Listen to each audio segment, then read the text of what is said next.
Assalamualaikum warahmatullahi wabarakatuh. Para pemirsa yang dirahmati oleh Allah, alhamdulillah hari ini kita telah memasuki hari yang ke-9 di bulan Ramadan. Mari kita lanjutkan pengajian kitab Risalatus Shiyam, dan pada hari ini kita akan membahas mengenai anwa'u ahkamil ifthari. Jadi macam-macam hukum orang yang boleh berbuka puasa pada bulan Ramadan. Jadi maksudnya iftar yang akan kita bahas di sini yaitu orang-orang yang pada bulan Ramadan ini nanti ada orang yang wajib iftar, yaitu dia wajib untuk tidak berpuasa, jadi tidak boleh berpuasa di bulan Ramadan. Kemudian ada juga nanti yang mubah atau boleh untuk tidak berpuasa di bulan Ramadan dan lain sebagainya. Nanti akan dijelaskan di sini.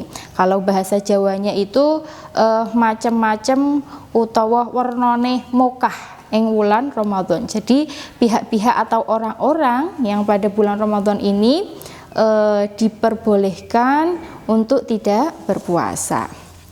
Yang pertama, yang wajib untuk iftar di bulan Ramadan, jadi mereka ini tidak boleh berpuasa, yaitu adalah orang-orang atau perempuan yang sedang haid dan nifas. Itu tidak boleh sama sekali ya.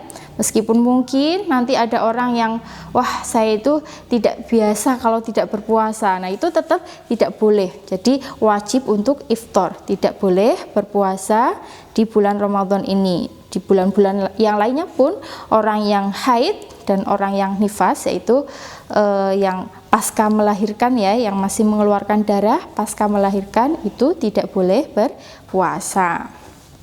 Nah, nanti ketika sudah selesai bulan Ramadan, maka baginya wajib untuk mengqadha puasa sejumlah dengan puasa yang ia tinggalkan. Jika dalam satu bulan itu dia tidak berpuasa Ramadan, misalkan 7 hari, 6 hari, dan lain sebagainya, berarti nanti ketika setelah selesai bulan Ramadan, maka ia harus mengganti puasa tersebut.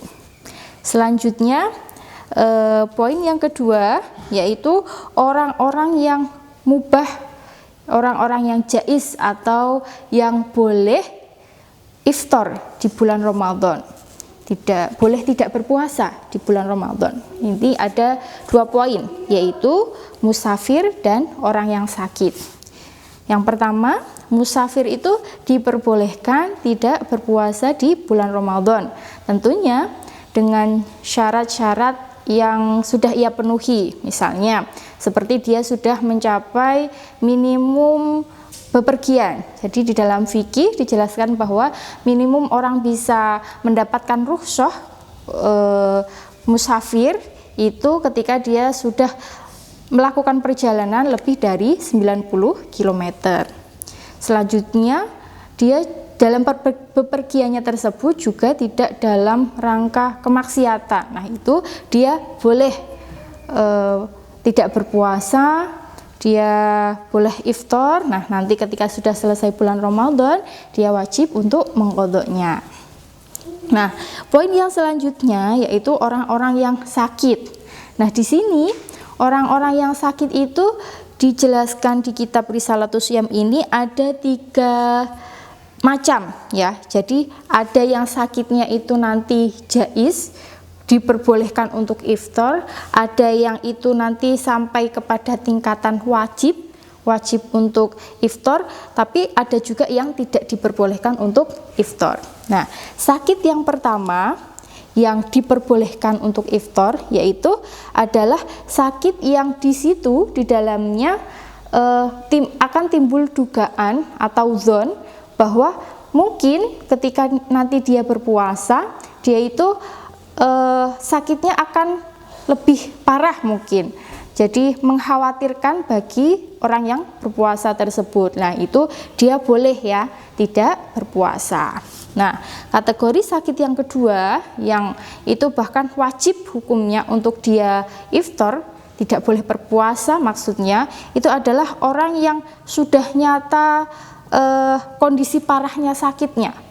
Jadi kalau dia nanti puasa itu sampai menimbulkan kesakitan yang lebih-lebih lagi ataupun menimbulkan hal-hal lain yang itu sangat madharat lah, itu malah dia diwajibkan untuk iftar, yaitu tidak usah berpuasa.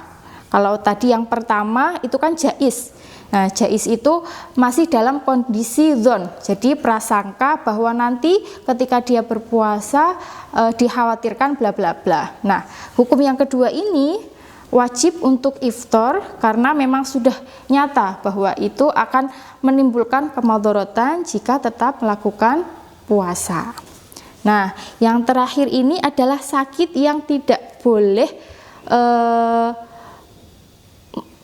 boleh seseorang itu tidak berpuasa. Jadi sakit yang ringan-ringan seperti misalnya pusing kepala, pilek, batuk. Nah, itu tidak boleh ya menggunakan kaidah kalau orang yang sakit itu boleh tidak berpuasa. Itu tidak boleh.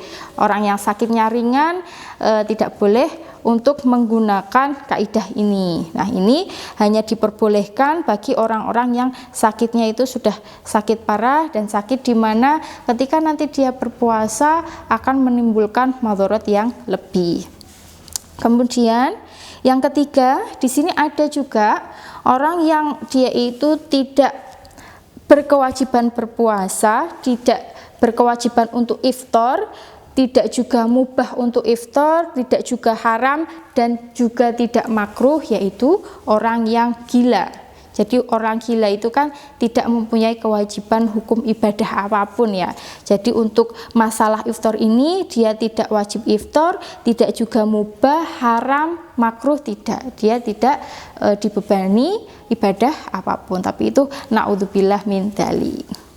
Nah, selanjutnya yang terakhir orang yang haram untuk iftar ketika bulan puasa, bulan Ramadan ini, yaitu orang yang mengakhirkan qadha Ramadan sehingga tidak ada waktu lagi untuk membayar puasa.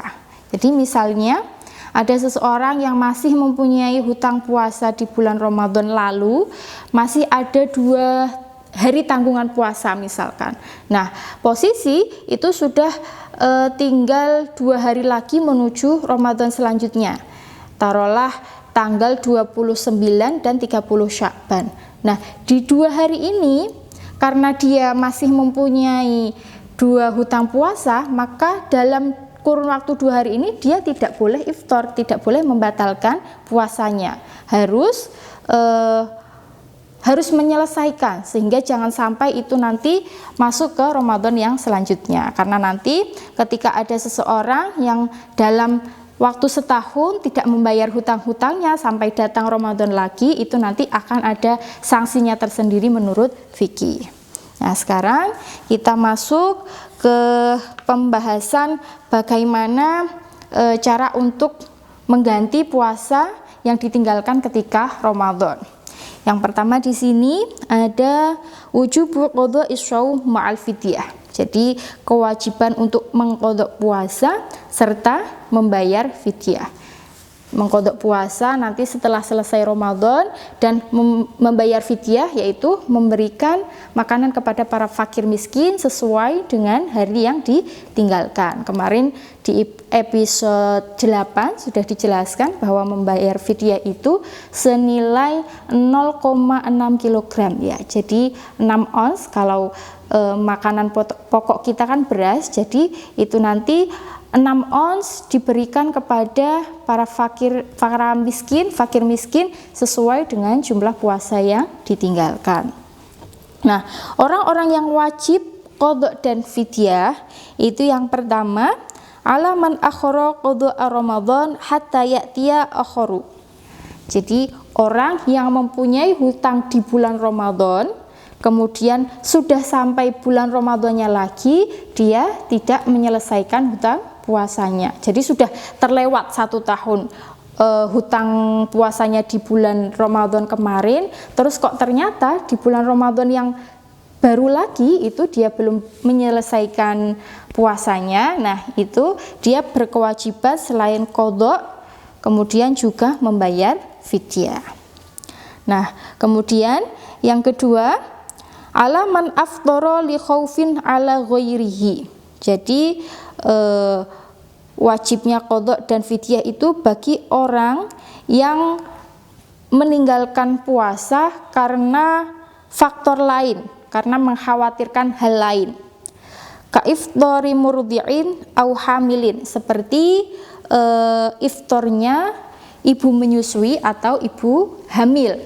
Jadi ibu menyusui atau ibu hamil itu dikatakan bahwa kalau yang dikhawatirkan itu adalah bayinya atau janinnya, itu harus membayar fidyah, karena sebenarnya yang hakikatnya yang berkewajiban untuk berpuasa Ramadan kan ibu itu sendiri. Nah, karena dia mengkhawatirkan faktor yang lain, berarti kan itu datangnya bukan dari diri sendiri, makanya itu harus membayar fidyah. Ini maksudnya ala man afdhara li khaufin, karena li khaufin ala ghairihi, karena yang dikhawatirkan adalah pihak lain atau faktor lain, yaitu bukan dari dirinya sendiri. Wa ifdhari muqidi musyrifin alal ghuraki, dan di sini juga dicontohkan untuk seseorang yang menyelamatkan orang tenggelam. Jadi misalkan ada orang yang tenggelam di laut, kemudian dia berusaha untuk menyelamatkan orang tersebut. Nah, karena dia menyelamatkan itu dengan menyelam, sehingga mungkin ada air yang masuk melalui mulutnya, mungkin hidung atau telinganya. Nah, karena faktor dari yang membatalkan puasanya itu bukan dari dirinya sendiri, tapi ada faktor lain juga. Nah, itu nanti ketika setelah selesai bulan Ramadan, dia diwajibkan untuk qadha serta membayar fidyah. Kemudian poin yang selanjutnya yaitu wujubul fidyati faqat. Jadi orang-orang yang cara membayar tanggungan puasanya yaitu hanya dengan membayar fidyah. Yang pertama yaitu li syaikhin kabirin ajaza anis shaumi. Yang pertama yaitu untuk orang yang sudah sangat tua renta dan dia tidak sanggup untuk berpuasa. Itu orang itu tidak berkewajiban setelah Ramadan untuk menggantinya dengan qadha puasa, akan tetapi cukup dengan membayar fidyah. Nah, ini berdasarkan hadis Nabi yang diriwayatkan oleh Ibnu Abbas, rukhisa lisyaikhil kabiri ayyufdira wa yud'ima wa la qadha'a alaihi. Jadi hanya membayar fidyah itu sudah cukup untuk menutupi tanggungannya tidak berpuasa di bulan Ramadan.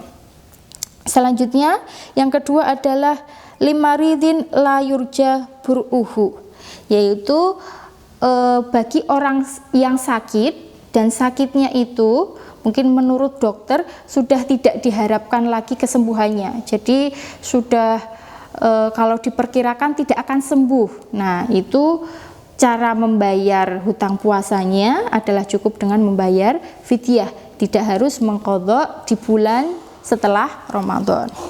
Nah, ada juga pertanyaan, bagaimana dengan tadi kasus yang pertama, kalau ada orang tua dan tidak mampu untuk berpuasa pada bulan Ramadan, terus orang tua itu meninggal, apakah anak-anak atau dzurriyyahnya itu wajib untuk mengqadha ya? Nah, ini dikatakan bahwa tidak wajib, jadi tidak usah diqadha, karena ibadah puasa itu termasuk ya ibadah badaniyah. Jadi tidak bisa diwakilkan atau diqadhakan oleh orang lain. Jadi kalau memang sudah tua renta, sudah sepuh, tidak mampu berpuasa, itu cara mengganti puasanya cukup dengan membayar fidyah. Nah, yang terakhir yaitu ada wujubil qadha'i wal fidyati ma'an. Jadi orang yang dia itu ketika Ramadan tidak berpuasa, tapi setelahnya tidak wajib mengqadha, juga tidak wajib membayar fidyah, yaitu lil majnuni, bagi orang yang gila. Seperti tadi yang sudah saya katakan bahwa orang gila itu tidak terbebani hukum apapun. Jadi dia di bulan Ramadan tidak sholat, tidak puasa, itu tidak harus setelahnya mengganti apapun, seperti itu. Demikian tadi yang dapat saya sampaikan. Semoga dapat dipahami, dan apabila kita memang mempunyai tanggungan, mempunyai hutang-hutang puasa di bulan Ramadan, kita bisa dimudahkan untuk membayarnya, baik itu dengan mengqadha ataupun dengan membayar fidyah. Cukup sekian, jangan lupa tetap jaga kesehatan, tetap bersyukur, dan tetap di rumah saja. Semoga kita menjadi manusia yang sa'idun fid dunya wa sa'idun fil akhirah. Akhirul kalam, ihdinas syiratal mustaqim. Assalamualaikum warahmatullahi wabarakatuh.